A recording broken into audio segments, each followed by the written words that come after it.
What does Steve Smith's release from Rajasthan Royals mean for the Aussie cricketers' IPL future?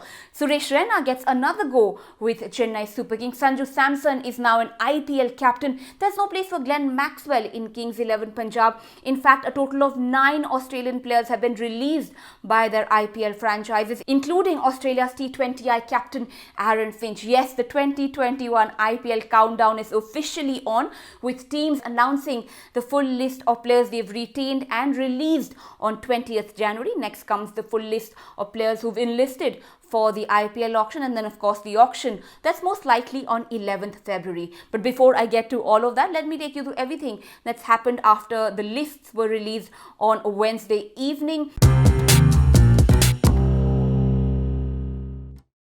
First up, let's talk about Rajasthan Royals. Because of all the personnel changes in their ranks, Steve Smith, their captain, has been released by the franchise, and they've actually already named their new captain, Sanju Samson, who becomes actually the third captain in 3 seasons after Ajinkya Rahane and Steve Smith. Also, he's been named captain ahead of some senior international players like Jos Buttler and Ben Stokes. But the team's co-owner actually clarified as to why they chose the Indian. He said, and I quote, "As the IPL has grown, captaincy has become a year-round task, and as such, strong local Indian leadership has become increasingly important," said Manoj Badale after announcing that big decision of replacing Steve Smith with Sanju Samson. Steve Smith, of course, scored just 311 runs in the 14 matches he played last season. Smith, in fact, also joined the franchise right before the start of their first match. Although he was available through the entire season, he wasn't there for the 1 month that the team spent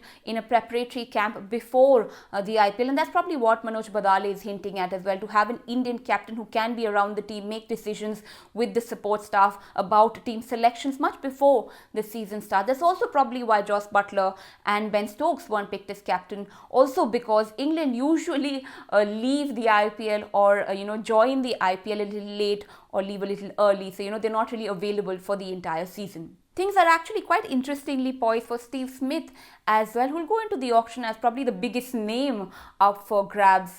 He was earning 12.5 crores at Rajasthan Royals per season, and the only teams that actually have that kind of money left in their kitty are Punjab, RCB, Chennai and Rajasthan, unless they decide to buy him back probably for a lesser amount, which probably won't be possible. I do see Chennai Super Kings going for this one. It might be a reunion of sorts for Dhoni and Steve Smith, who were together at Rising Pune Super Giants when Dhoni was captain, and the captaincy actually went to Steve Smith later. But let's see if those are bygones, and who actually gets the Aussie in their ranks this time round. Okay, now from one Aussie to another, and a long-expected Lions, Kings 11 Punjab have parted ways with Glenn Maxwell after the all-rounder hasn't really been able to put together many match-winning performances for the franchise as such. Barring maybe 2017, his last 5 seasons with Punjab have seen him score under 200 runs and take maybe under 5 wickets each season. And when you stack that against the 10.75 crore salary he was getting at Punjab, you sort of understand the decision. Punjab, of course, also have released a lot of their other big earners. In fact, Sheldon Cottrell, who was making 8.5 crores, has been released. Krishnappa Gautam, who was making 6.2 crore, also has been released, along with Karun Nair, whose salary was 5.6 crore, and Mujibur Rahman was earning another 4 crore. Of course, this also means that Kings 11 Punjab go into the auction in February with the biggest purse available, 53.20 crore. But traditionally, Punjab haven't really been known to be a franchise that finish their entire kitty available to them. So let's see how that goes. Also, this whole Glenn Maxwell situation might just be a punt on the part of Kings 11 Punjab to try to maybe buy him at a lesser price. So let's see how things pan out for them at the auction, especially because Glenn Maxwell didn't do so well in IPL 2020, hasn't really been doing so well in IPLs in the last few seasons, but again has great numbers in the Big Bash. So maybe they'll wait for how he does do in the Big Bash and see who's available. So let's not be surprised if Kings 11 Punjab do buy back Glenn Maxwell at the auction.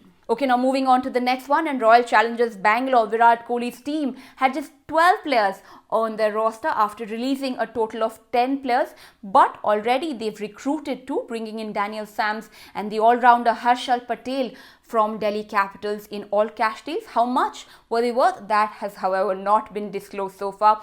So do expect Bangalore to be quite active in the IPL auction. Even though they have 14 players, IPL rules do say that every team must have a minimum of 18. So, well, who did Bangalore release? 10 players, including Aaron Finch, Australian T20 captain, of course, Chris Morris, Moeen Ali, Umesh Yadav, Shivam Dube, to name a few, with Dale Steyn choosing to stay out of the season this time and Parthiv Patel retiring. So, of course, a lot of decisions to be made by RCB's think tank ahead of February's auction. They, of course, just have 35.90 crore left in their prize purse. From being one of the more inactive franchises in the last few IPL auctions, Chennai will be quite active in this IPL auction after releasing Piyush Chawla, Harbhajan Singh, Kedar Jadhav, Murli Vijay and Shane Watson, who, of course, has retired, which means that Suresh Raina got retained after missing the last season due to personal reasons.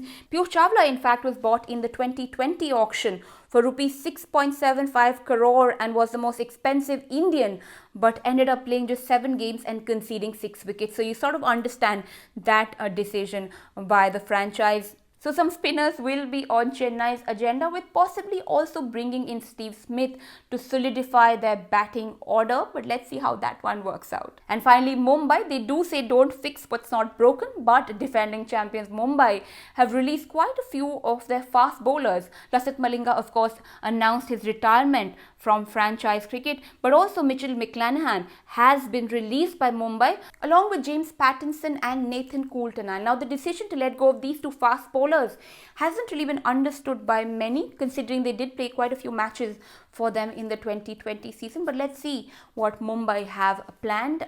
They, of course, already have 18 players on their roster, but traditionally they are known to pack their squad and have a total of 25.